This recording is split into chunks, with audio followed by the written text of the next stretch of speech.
Christina here from the YMCA of Long Island, and I'm here to go over our July fitness challenge. So for the month of July, we're gonna have 4 exercises for you to do every day, and each day they build on each other. So you can do one more every day until you get all the way to the end.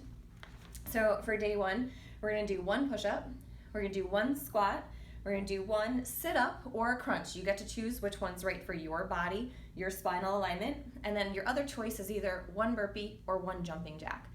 And as we go through the month, every day you're gonna do 1 more than you did the day prior until you get to the last day where you're doing 31. Keep in mind, you do not need to do these in a row. You can do them morning, lunch, and then in the evening. So you can do 10 in the morning, 10 at lunch, and then 11 at dinner to finish out your day to get all the way to the 31. So pick this up at one of our desks and completely included in your membership. The challenge is up to you. Just wanted to go over the exercises with you a little bit, give you some variations to make sure you're comfortable and this suits you and your needs. First exercise we're gonna work on is the push-up. Level 1, your option 1 is to use a wall, use a desk, use a chair, use something that's right for you.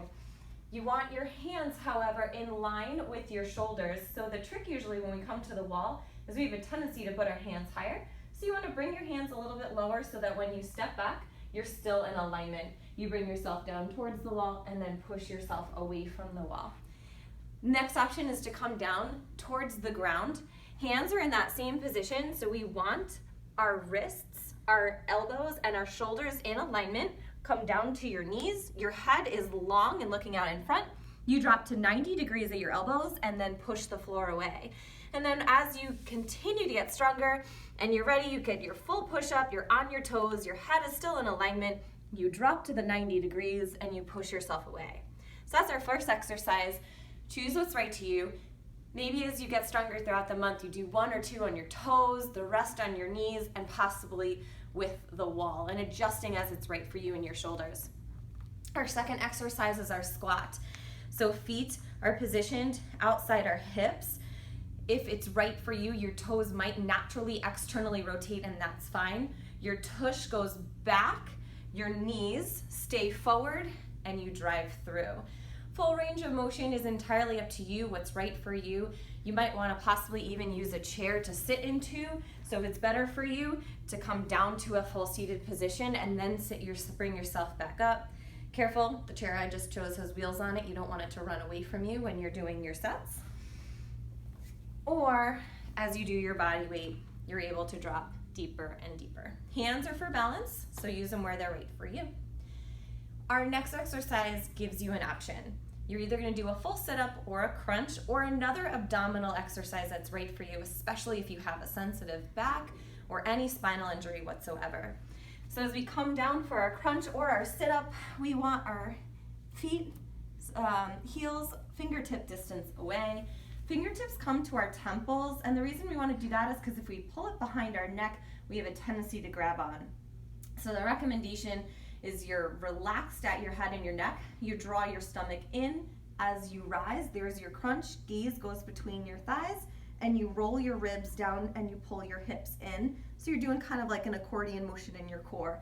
So as you come down, up and through. Full sit-ups are fine if you have a healthy and unsensitive back.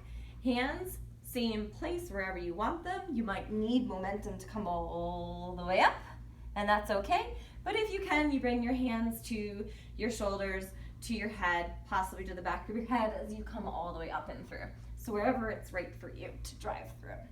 The goal for a full sit-up is that your feet remain connected to the ground at all times. So if you need to lock them in under something until you gain the strength in your lower abs to push down through your feet at the same time.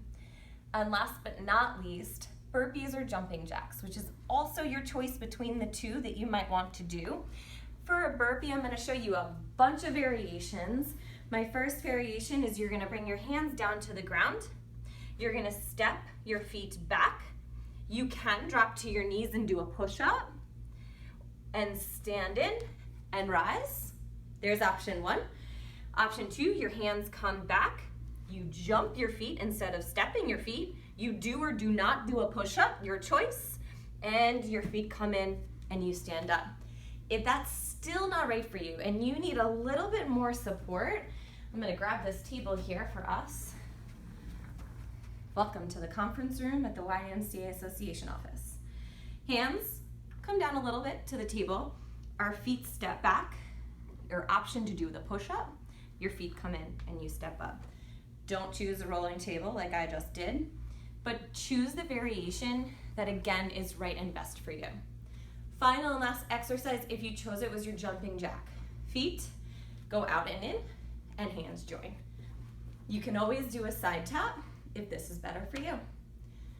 I hope you guys enjoy this July challenge. We had a blast putting it together for you.